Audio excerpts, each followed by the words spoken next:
বিকেলে আসবা হান্নান খান সুযোগ্য সম্মান সাহাবিয়াতুল হান্নান আমাদের মধ্যে উপস্থিত হয়েছেন। আজ 16 ডিসেম্বর মহান বিজয় দিবস। আপনার সামনে যে বীর মুক্তিযোদ্ধারা বসে আছেন তাদের ত্যাগের বিনিময়ে, তাদের সাহসিকতার বিনিময়ে আমরা এক স্বাধীন ও সার্বভৌম বাংলাদেশ পেয়েছি। আর গর্ব করে বলতে চাই 5ই আগস্টের ছাত্র জনতার অভ্যুত্থানের মাধ্যমে দেশ দ্বিতীয়বারের মতন স্বাধীনতা লাভ করেছে। আমাদের পূর্ববর্তী প্রজন্ম, যে আমি বললাম জাতির সূর্য সন্তান মুক্তিযোদ্ধারা আমাদেরকে যে একটা দেশ উপহার দিয়েছে, আপনারা খেয়াল করে দেখবেন পৃথিবীতে বহু জাতি আছে কিন্তু একটি জাতির একটি দেশ, এরকম দেশের সংখ্যা কিন্তু অনেক কম। এবং আমরা অত্যন্ত গর্বিত এবং অত্যন্ত ভাগ্যবান যে 9 মাসের রক্তক্ষয়ী সংগ্রামের পর যে স্বাধীন ও সার্বভৌম বাংলাদেশ পেয়েছি। গণতন্ত্রের চেতনায়, সাম্যের চেতনায় আমরা যেই দেশ পেয়েছি সেই দেশটা কিন্তু হারিয়ে যেতে বসেছিল। সেই দেশটা কিন্তু আমাদের হাতছাড়া হয়ে গেছিল ফ্যাসিস্টদের কবলে। মুক্তিযুদ্ধের যে মূল চেতনা গণতন্ত্র, সেই গণতন্ত্রকে পিষে মেরে ফেলা হয়েছিল, হত্যা করা হয়েছিল গণতন্ত্রকে। আমরা কেউ কোনো কথা বলতে পারতাম না।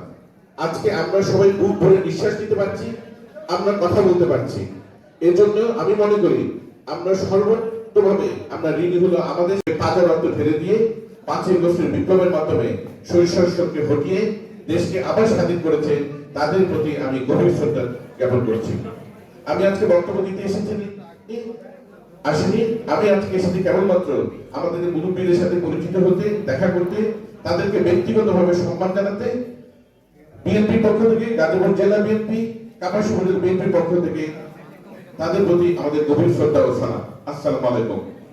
আপনাদের সকলকে আজকের এই সম্বর্ধনা অনুষ্ঠানে আসবার জন্য এবং উপজেলা প্রশাসনকে এত সুন্দর একটি আয়োজন করেছে এজন্য ধন্যবাদ জানিয়ে আমার বক্তব্য শেষ করছি।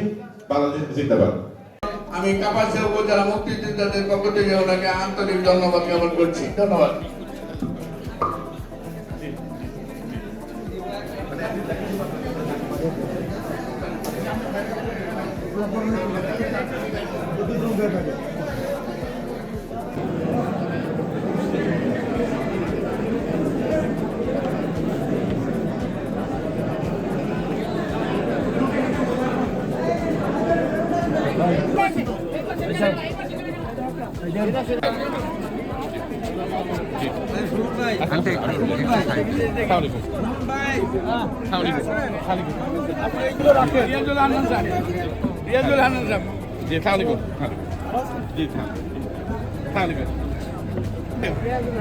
ভালো আছেন?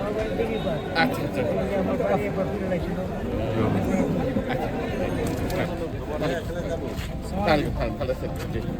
ভালো আছেন?